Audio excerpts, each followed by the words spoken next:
Caravane nationale découverte. L'Union des patrons de la presse en ligne de Côte d'Ivoire, UPLCI, veut s'enquérir des réalisations socio-économiques des élus locaux dans leur région. Pour mener à bien cette mission, les membres de cette union initient une tournée à travers le pays. L'action qui s'inscrit dans le cadre de leur programme annuel d'activité vise également à découvrir les potentialités culturelles, touristiques des localités visitées. Première étape de ce déplacement, la ville historique de Kong. Nous avons voulu commencer par Kong parce que Kong revêt une histoire. Une histoire tout simplement du fait que Kong est la ville présidentielle. Il était important que nous découvrions Kong. Nous allons visiter la mosquée Samori Touré de Kong et aussi les différents cimetières des saints, des premiers saints de Kong. Au cours de leur séjour, les membres de l'Union des patrons de presse en ligne ont eu une série d'échanges avec les autorités locales de Kong, dont le préfet. Soumaro Swalio a salué les efforts du maître Téné Birahima Ouattara en faveur du développement de la localité. L'autorité administrative a fait également un tour d'horizon des richesses socio-culturelles, économiques et infrastructurelles de Kong. Créée en 2015, l'Union des patrons de la presse en ligne de Côte d'Ivoire compte 30 entreprises de presse. Yamsoukro, Daoukourou, Bouessessou et Mama, ville symbolique ivoirienne, sont inscrites au programme de la caravane nationale découverte de l'Union des patrons de la presse en ligne de Côte d'Ivoire.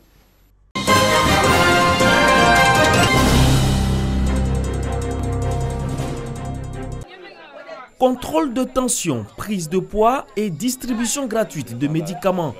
Nous sommes à Binao, dans le département de Tiassalé, pour le lancement de la 4e caravane de consultation médicale foraine. Une initiative du conseil régional de l'Agnébi-Tiassa. Pour cette édition, ce sont 6500 personnes qui seront touchées, essentiellement les enfants, les femmes et les personnes du 3e âge.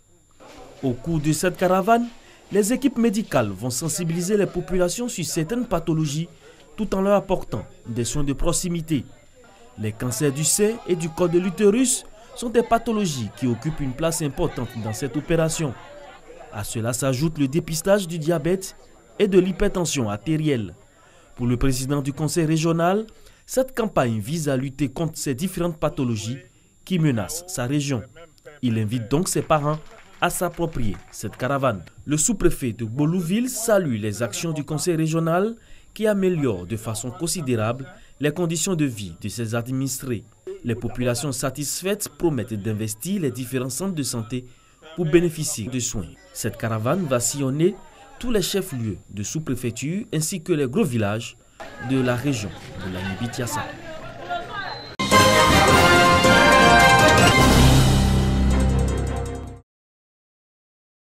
La situation de la veuve reste une préoccupation au sein de nombreuses communautés.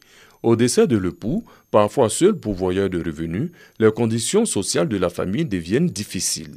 L'avenir des enfants est même compromis. Il revient alors à la veuve de reprendre la main dans un contexte économique difficile.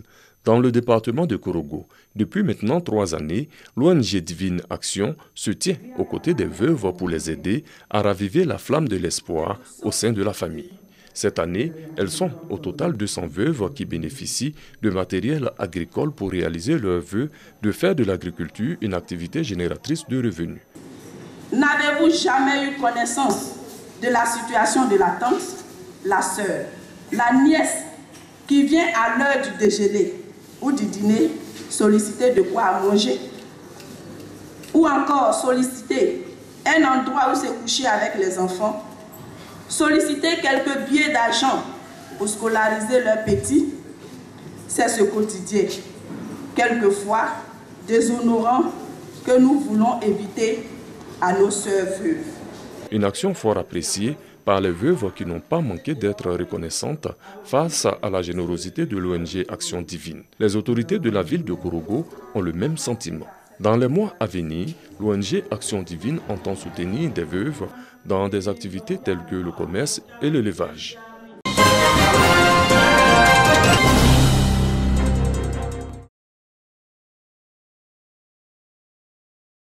À Créby, à 10 km de Bétier, dans l'indénieux Duablin, La localité a abrité les travaux de l'Assemblée générale ordinaire de la coopérative des producteurs de caoutchouc naturel, Néopin de Bétier.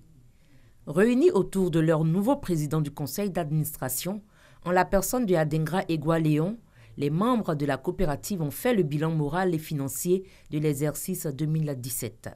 Une année où la coopérative a réalisé un bénéfice de plus de 27 millions de francs CFA contre 5 millions en 2016. Un rendement meilleur donc qui a permis de mener plusieurs actions sociales au profit des planteurs, à savoir la distribution de 80 000 équipements et des prêts scolaires à hauteur de 25 millions de francs CFA. Bilan jugé satisfaisant pour l'exercice 2017. Pour les années à venir, nous allons mettre notre mandat sous l'action, l'épanouissement du planteur en général et en tout cas le bien-être du planteur.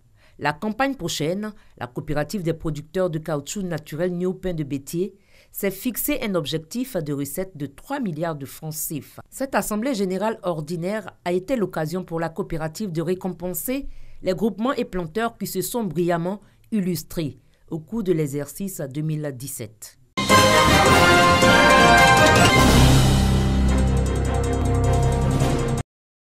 Sur ce site de 60 hectares, dans la localité de son délégué Vogo, dans le département de Korogo, sera bâtie une cité, celle des agents des impôts.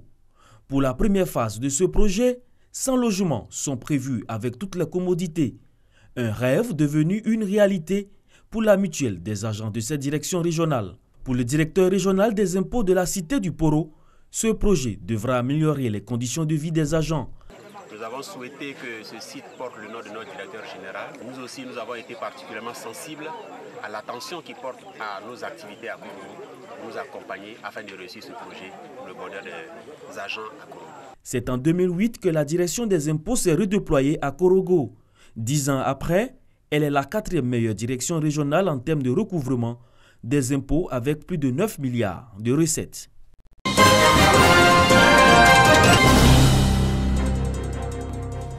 Leur moyenne varie entre 8 et 9,50 sur 10. Au nombre de 30, les meilleurs élèves du groupe scolaire de Ndeno dans la sous-préfecture de Lolobo, district de Yamsokro, ont vu leur mérite reconnu par les responsables du système éducatif de la localité. Chaque lauréat est reparti avec des lots composés de cartables, de kits et de tenues scolaires.